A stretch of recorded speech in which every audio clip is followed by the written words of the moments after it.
Good day everyone! Ako si Angel, ay inyong lingkod Rai TV. So sa video ko na naman ngayon ay ibabahagi ko na naman sa inyo ang aking tugon mula sa katanungan ng isa nating taga-subaybay. Kaya shout out po sa iyo, mabilis ang tugon lamang ito. Sana ang interpretasyon na ito ang sagot sa iyong katanungan. At para na din sa inyo dyan na may katulad sa panaginip na ito, paalala ko lamang lagi na ito ay isang general interpretation. Kaya hinihiling ko sa inyo na unawain at tingnan mabuti ang mga nangyayari sa inyong buhay ngayon at gamitin ang inyong sariling intuition at mag-connect directly sa mga impormasyon na maaaring ibabahagi ko. At para labis yung maintindihan ang ibig sabihin ng inyong panaginip ay panoorin nyo ang video na ito hanggang sa matapos. At kung ito ay nag-resonate, bawat isa sa inyo, please leave us a comment.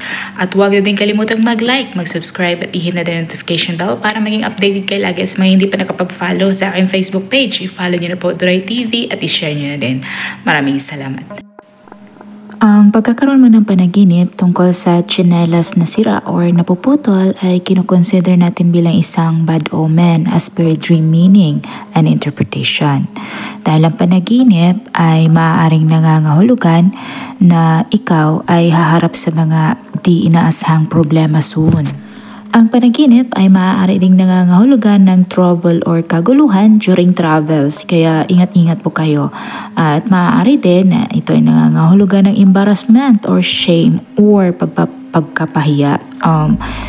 Ito din ay nangangahulugan na hindi mo makuha ang mga bagay na you set out dahil sa mga hindi inaasahang sitwasyon. At kung sa iyong panaginip ay hawak-hawak po ang putol na tsinelas, maaaring ito ay nangangahulugan na hindi mo mahanap or masolusyonan ang isang persisting problem at dito ka magsimulang mag-alala.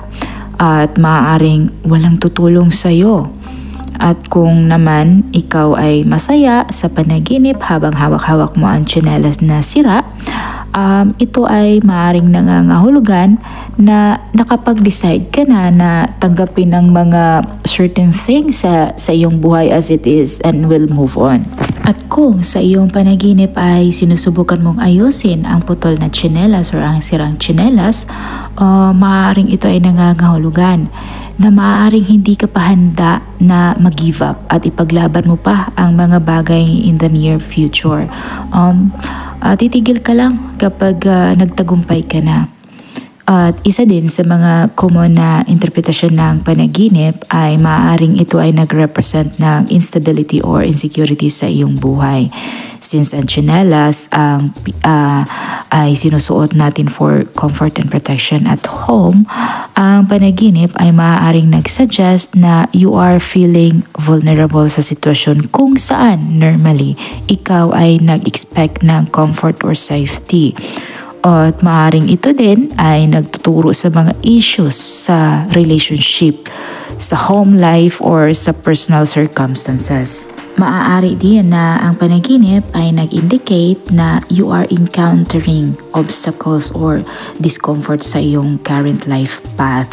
At maaaring ito ay sign ng something na hindi gumagana ng maayos, whether sa iyong career, sa relationship, or sa iyong personal development. Ang panaginip ay maaari ding nag-highlight sa lack of self-care or affection sa iyong sariling pangangailangan.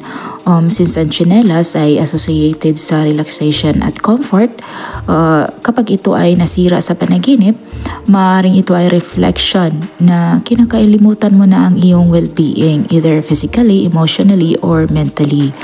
Maaari din na ang panaginip ay nag-symbolize ng pagtatapos na isang yugto or phase or projects or pwede rin isang relationship. Ang sirang tsinelas might represent something sa iyong buhay that is no longer serving its purpose or yung mga papatapos na. Maaaring ito ay tungkol sa trabaho, sa friendship, or even sa iyong way of thinking. At ang panaginip ay maaari ding nagmumungkahi sa nararamdaman na pagiging ungrounded or lost. Maaaring makadama ka na parang hindi ka na sigurado or hindi ka sigurado which direction to take, or maaaring you could be questioning your current choices or path. Ang panaginip ay maaari ding konektado sa financial or material struggles. Since ang tsinelas madalas link with comfort and relaxation, kapag ito ay naputol or nasira, ito ay maaaring nag-indicate na nag-alala ka sa iyong ability na mapanatili ang iyong kasalukuyang lifestyle or i-manage ang iyong resources. At ang panaginip ay maaari ding nag-symbolize ng inner conflict. Siguro may mga bagay sa iyong buhay that feels broken or out of balance. At ang tsinelas are metaphor for a larger issue na you are grappling with internally. Sana nagustuhan nyo ang dream interpretation na ibinahagi ko sa inyo ngayon at makabahagi na din sa inyo mga opinion at katanungan sa pamamagitan ng pagkomento sa baba.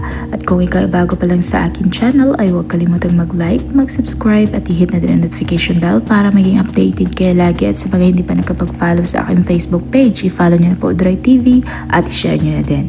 Maraming salamat, hanggang sa muli, paalam.